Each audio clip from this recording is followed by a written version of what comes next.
चलिए गाइस, आज के इस वीडियो लेक्चर में हम बात करेंगे how to balance any chemical reaction, जो कि हर एक स्टूडेंट्स का ये प्रॉब्लम होती है कि बैलेंस कैसे किया जाए रिएक्शन को। आज के बाद आप लोगों को कोई समस्या नहीं होगी रिएक्शन को बैलेंस करने में। कोई भी केमिकल रिएक्शन हो 100% एप्लीकेबल होगा ये ट्रिक, ये मेथड आपको बेहतर ढंग से समझ में आएगा।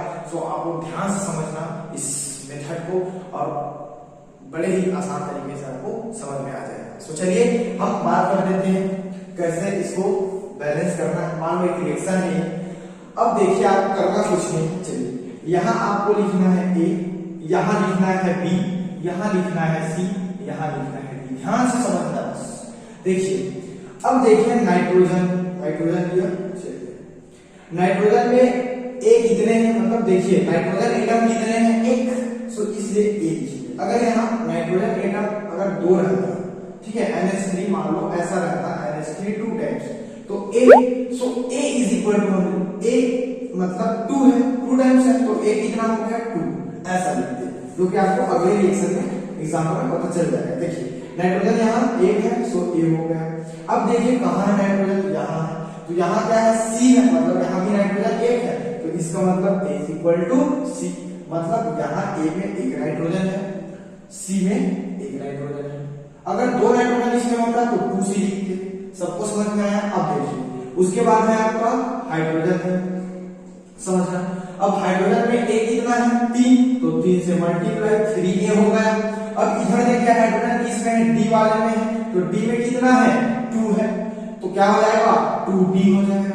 अब इसके बाद क्या बचा, ऑक्सीजन बचा, तो आप ऑक्सीजन लिखिएगा, ठीक है। अब देखिए ऑक्सीजन में कितना है, ऑक्सीजन कितना है 2, तो क्या हो जाएगा 2B। सबको समझ में आया? अब देखिए 2B हो गया।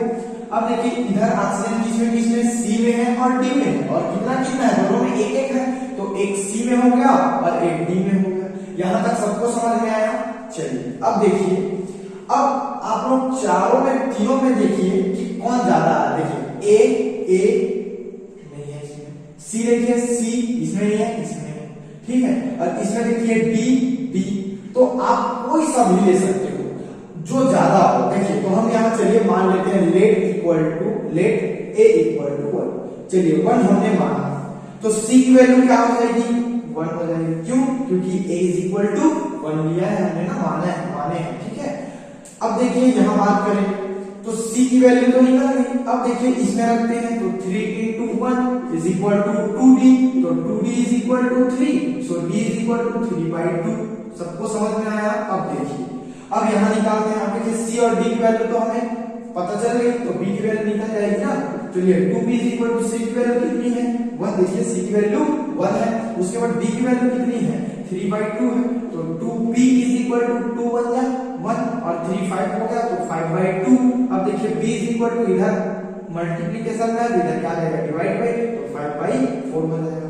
तो फाइनली हमने A, B और C के मान निकाल लिए। अब इस मान को, इस वैल्यू को आप यहां पुट करोगे रिएक्शन में। चलिए A की वैल्यू कितना है, A की वैल्यू कितना है 1 है, ठीक है, सो 1 रखेंगे। B की वैल्यू कितना है, B की वैल्यू देखिए 5/4 है, तो यहाँ 5/4 कर दीजिए, ठीक है। C की वैल्यू कितना है 1 है, सो यहाँ 1 कर दिए। सबको समझ में आया? और D की वैल्यू कितना है 3/2 है, सो हमने यहाँ 3/2 लिख दिए। अब देखिए ऐसा देखने में तो रिएक्शन कुछ अच्छा नहीं लग रहा है, क्योंकि अपॉन में है, सो हम इस अपॉन को क्या कर देंगे, बदल देंगे। सो देखिए जो भी बड़ा में रहेगा, जो अंश और हर में वाला रहेगा, जो बड़ा अंक रहेगा उससे आप मल्टीप्लाई कर देना। सो मैं 4 से मल्टीप्लाई कर देता हूँ। सो होगा क्या, देखिए 4 से मल्टीप्लाई करेंगे तो 4NH3 हो गया, 4NH3 हो गया। 4 से इसको मल्टीप्लाई किए तो 4 से 4 कट गया, 5O2 हो गया, ठीक है, 5O2 हो गया। अब उसके बाद देखिए फिर 4 से मल्टीप्लाई हुआ इधर, तो 4NO हो गया। अब इधर 4 से हुआ तो 2 से 2 कर 2, मतलब 2 दूनी 4, तो 2 बचेगा, तो 2 तिया 6 हो गया, तो 6H2O। सबको समझ में आया? अब देखिए आप रिएक्शन बैलेंस हो गया। देखिए 4 टाइम यहाँ नाइट्रोजन है, तो यहाँ 4 टाइम नाइट्रोजन है, 4 तिया 12 हाइड्रोजन है, तो 4 6 दूनी 12 यहाँ भी हाइड्रोजन है, 5 दूनी 10 ऑक्सीजन है, तो यहाँ देखिए 6 और 4 10 हो गया आपका रिएक्शन बैलेंस, है ना, बड़ा इजी। सो आप लोग ध्यान से इसको समझना। चलिए एक बार और समझा देता हूं। हमने किया क्या कि इसको simply A B C D माने, ठीक है, सबको समझ आया। अब देखिए नाइट्रोजन यहाँ क्या है, 1 टाइम्स तो ए लिखेंगे, 2 टाइम्स रहता तो 2a लिखते। अब इधर देखिए प्रोडक्ट साइड क्या है, नाइट्रोजन कितना है, 1 है, लेकिन ये कौन सा है, सी वाला, तो 1 है तो सी हो गया, तो a इक्वल टू सी हो गया। सबको समझ में आया। अब देखिए हाइड्रोजन में देखिए तो इस वाले में ए वाले में कितना हाइड्रोजन, 3, तो 3a हो गया। सबको समझ में आया यहाँ तक। अब देखिए बी, अब यहाँ देखिए नाइट्रोजन किसमें है, नाइट्रोजन किसमें है, देखिए तो इसमें है नाइट्रोजन सी में है, तो नाइट्रोजन सी में है और कितना है, 1 है, तो यहाँ कितना हो जाएगा, सी हो जाएगा। सिंपल, हाइड्रोजन की बात करें ना,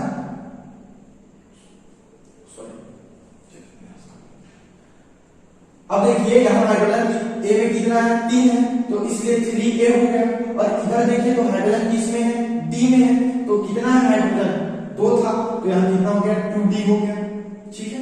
अब यहाँ बात करेंगे ऑक्सीजन की, तो ऑक्सीजन किसमें है, इसमें बी में, तो बी में कितना ऑक्सीजन था, तो 2b हो गया।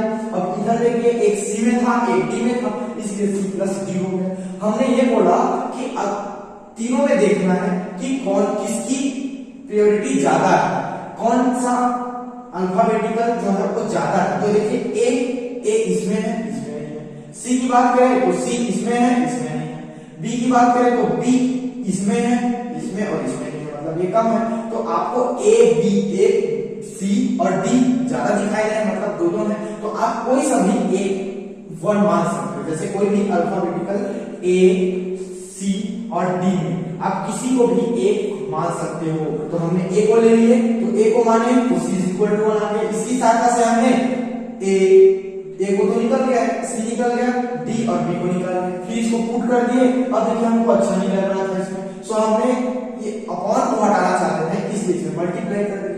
अब 4 का ही क्योंकि देखिए अगर मैं 2 का करता तो ये फिर बच जाता, ठीक है। तो ज्यादा बड़े से बड़े अंक से ही करना है, अगर इसमें बड़ा अंक है तो यहाँ बड़ा अंक मल्टीप्लाई करना है।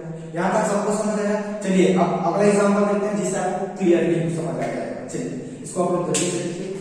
हमने यहाँ दूसरा एग्जांपल लिए, ठीक है, यहाँ ब्यूटेन का ऑक्सीकरण और क्या बना है, कार्बन डाइऑक्साइड और जल बन रहे हैं। अब इसको बैलेंस करना है, तो फिर वही मेथड, ठीक है। चलिए यहाँ लिखेंगे ए, इसको लिखेंगे बी, इसको लिखेंगे सी और इसको लिखेंगे डी।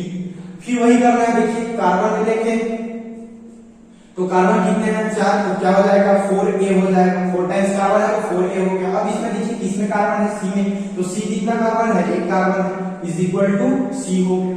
अब बात करेंगे हाइड्रोजन की, सो हाइड्रोजन यहाँ देखिए कितना है, 10 है, तो कितना हो जाएगा, 10a हो गया। अब इसमें देखिए प्रोडक्ट साइड क्या है, हाइड्रोजन 2 है, तो किसमें है, और डी में, तो 2d हो गया।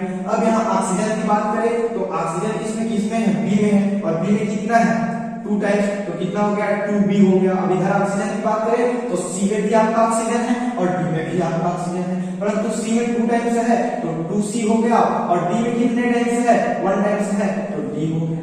बातें सबको क्लियर है। अब चलिए देखिए कौन सा ज्यादा है अल्फाबेटिकल में, तो ए और यहाँ नहीं, सी इसमें है, इसमें नहीं है, इसमें नहीं। अब बात करें डी की, तो डी इसमें है, इसमें फिर भी नहीं है, तो आप ए बी सी में से कोई में भी 1 मान सकते हो। सो चलिए मैं a इज इक्वल टू 1 ही ले लेता हूँ, ठीक है, ज्यादा अच्छा रहेगा। ठीक है, अब देखिए c की वैल्यू निकाले तो c is equal to 4 into 1, तो कितना हो गया, c इज इक्वल टू 4। इस प्रकार हमने c की वैल्यू निकाल ली। अब देखिए इसकी वैल्यू निकालते हैं, so 10 into 1 is equal to 2d, तो 2d is equal to 10, so d is equal to 5। बातें सबको क्लियर है। चलिए आगे बढ़ते हैं। अब देखिए c और d की वैल्यू को यहाँ पुट करेंगे, सो हमें d की वैल्यू निकल जाएगी। सो 2b is equal to 2c, तो c की वैल्यू कितनी है, 4 है, और d की वैल्यू कितनी है सर, तो 5 है। देखिए तो 2b इज इक्वल टू कितना हो गया, 8 प्लस 5, तो b इज इक्वल टू 13/2। बातें सबको यहाँ क्लियर है।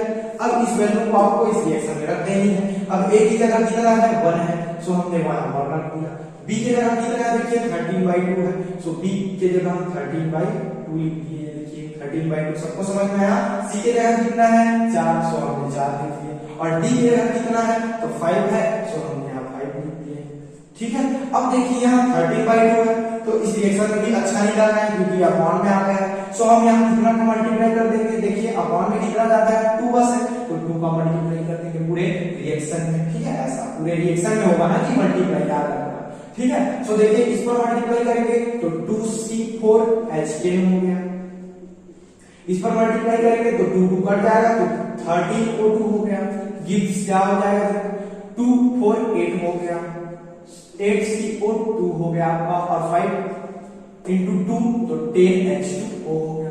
आप रिएक्शन को देख सकते हो, देखिए कार्बन कितना है इसमें 4 दूनी 8, 8 हो गया, ठीक है। हाइड्रोजन देखो 10 दूनी 20, 10 दूनी 20, ठीक है। ऑक्सीजन देखो 13 दूनी 26, और यहाँ देखो 8 दूनी 16 और 16 10 26। बातें सबको समझ में आई?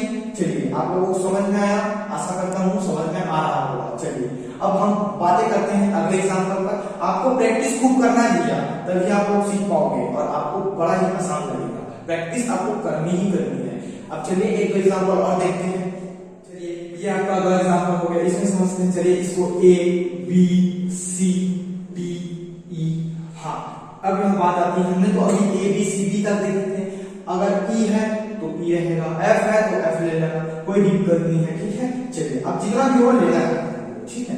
अब देखिए कॉपर कितना है A में तो 1 है तो A हो गया। अब इधर किस में C में कॉपर 1 है तो C हो गया। उसके बाद ऑक्सीजन देखो A में कितना है आपका 1 है। अब इधर बात करें ऑक्सीजन की तो इसमें E में है कितना 1 है तो E हो गया। उसके बाद क्या आ गया आपका नाइट्रोजन है। नाइट्रोजन की बात करें सर तो देखिए नाइट्रोजन का कितना है 1 टाइम्स है, वो भी किसमें है D में है। उसके बाद नाइट्रोजन किसमें है D में, वो भी 2 टाइम्स तो 2D हो गया। उसके बाद क्या बचा आपका हाइड्रोजन बचा। सो हाइड्रोजन कितना है इसमें, वो भी B में है, वो भी कितना है 3 है तो 3D हो गया। और इधर बात करूं तो हाइड्रोजन किसमें है E में है, वो भी 2E हो गया। अब देखिए किसमें कौन सा अल्फाबेटिकल जाता है। A इसमें है, दोनों में नहीं है। C किसमें है, इसमें है, दोनों में नहीं है। E किसमें है, इसमें है, D इसमें है और नहीं है, D इसमें। तो आप B E या फिर A में से कोई भी ले सकते हो। चलिए हम इस बार लेते हैं E इज इक्वल टू, ठीक है, E is equal to A। अब कोई दिक्कत नहीं है, कोई भी ले लो, लेकिन जिसकी प्योरिटी ज्यादा है तो और जो बराबर है तो कोई दिक्कत नहीं, किसी का भी ले सकते हो। तो इज इक्वल टू 1 हुआ तो फाइनली हमने A की वैल्यू कितना पाए 1 पा गए, ठीक है। अब A की वैल्यू 1 निकला तो हमने C की वैल्यू निकाल ली। C की वैल्यू कितना हो गया आपका 1 हो गया, देखिए, ठीक है। C की वैल्यू 1 हो गई। बातें सबको क्लियर हो रही है? चलिए अब देखिए यहाँ C की वैल्यू निकल गया, A की वैल्यू निकल गया। अब हम यहाँ B की वैल्यू निकाल सकते हैं तो 3B is equal to 2, so B is equal to 2/3 हो गया, ठीक है। अब देखिए B की वैल्यू निकला तो हम D की वैल्यू भी निकाल सकते हैं तो 2/3 तो D इज इक्वल टू कितना हो गया जी 1/3। ये कट जाएगा ना नीचे का ऊपर से इस प्रकार से। अब इस वैल्यू को आपको यहाँ पुट कर देनी है। तो A की वैल्यू कितना है देखिए, तो A की वैल्यू 1 है, सो हमने यहाँ 1 लिख दिए। B की वैल्यू कितना है देखो तो 2/3 है तो 2/3। C की वैल्यू 1 है। उसके बाद D की वैल्यू कितना है 1/3 है, सो हमने यहाँ 1/3 लिख दिए। उसके बाद E की वैल्यू कितना है देखिए तो 1 है, सो यहाँ हमने 1 लिख दिए। अब देखिए इस रिएक्शन में फिर मल्टीप्लाई करते हैं, क्यों? क्योंकि अपान में कितना बड़ा होता है 3 ज्यादा बड़ा होता है, सो 3 कहीं हम क्या करेंगे मल्टीप्लाई करेंगे। सो देखिए यहाँ क्या हो जाएगा 3 times CuO copper oxide plus देखिए ये कैंसिल हो जाएगा तो 2NH3 गिव्स क्या होगा देखिए तो 3 टाइम्स कॉपर हो जाएंगे, ठीक है, प्लस 3 के कैंसिल हो जाएगा तो N2 हो गया और इधर 3 टाइम्स H2O हो गया। अब आप बैलेंस करके देख लो, 3 कॉपर इधर है, 3 कॉपर इधर है, 3 ऑक्सीजन इधर है, 3 ऑक्सीजन इधर है, 2 नाइट्रोजन इधर है तो 2 नाइट्रोजन इधर है, 6 हाइड्रोजन इधर है तो 6 हाइड्रोजन इधर है। इस प्रकार का बैलेंस हो गया रिएक्शन, ठीक है, मजा आया। अब चलिए आप लोगों को 2 रिएक्शन और देता हूं जिसमें आपको होमवर्क करनी है, आपको जिससे आपको बेहतर तरीके से समझ आएगा और आज के बाद आप लोग कभी नहीं भूलोगे केमिकल रिएक्शन। ये हो गया आपका 2 होमवर्क जिसे आप कमेंट बॉक्स में लिखेंगे कि कैसे बनेगा। इसमें होगा ही, इसमें जब आप सॉल्व करोगे तो 2 फंस जाएंगे, 2 आपका अल्फाबेटिकल फंस जाएंगे, सो आपको एलिमिनेट करके बनानी है, सो आपका आंसर आ जाएगा। कमेंट बॉक्स में लिखना है। तो छोटा सा वीडियो में कैसा लगा कमेंट बॉक्स में जरूर कमेंट करके बताइएगा। तो चलिए मिलते हैं अगले वीडियो में, तब तक के लिए ओके बाय।